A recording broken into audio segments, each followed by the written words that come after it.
ہمارے پورے ملک کے جتنے بھی بڑے دارالافتاء ہیں، ان سارے دارالافتاؤں کا فتویٰ اس بات کے اوپر ہے کہ ہمارے اس ملک پاکستان کی مرکزی رویت ہلال ایک کمیٹی ہے،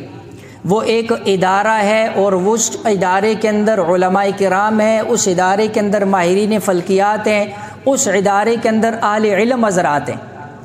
اور سارے دارالافتاؤں کا یہ فتویٰ ہے کہ مرکزی رویت ہلال کمیٹی جو ہے اس کی حیثیت قاضی کی ہے،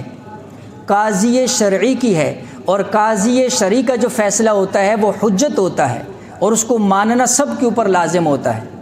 اس لیے جب کسی حکومت کی طرف سے ایک کمیٹی قائم کی گئی ہے اور اہل علم اس کے اندر موجود ہیں، اور اہل علم اپنے علم کے مطابق جب کوئی فیصلہ کرتے ہیں تو باقی کمیٹیوں کی پھر کوئی حیثیت نہیں ہوتی،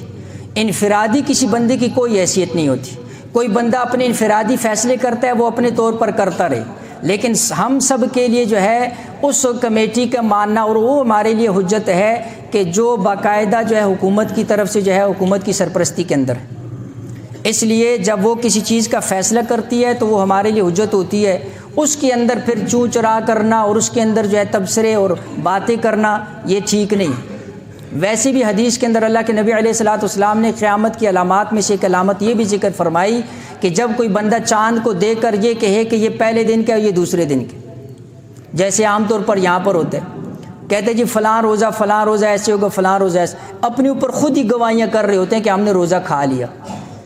اللہ پردے ڈال رہا ہے، یہ خود گواہی دے رہے۔ کئی رمضانوں کے اندر ایسے ہوتے ہیں، لوگ خود کہہ رہے ہوتے ہیں، کہتے جی ہم نے ایک روزہ کھا لیا،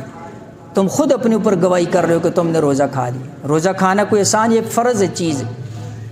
اس لیے جو ہے اپنے اوپر اس طرح کی گواہیاں نہ دو اور ان چیزوں کے اندر تبصرے نہ کرو۔ علماء کرام کی طرف سے جب کوئی فیصلہ آ جائے، بس اسی فیصلے کے اوپر جو ہے ہم کیا کریں گے، عمل کریں گے۔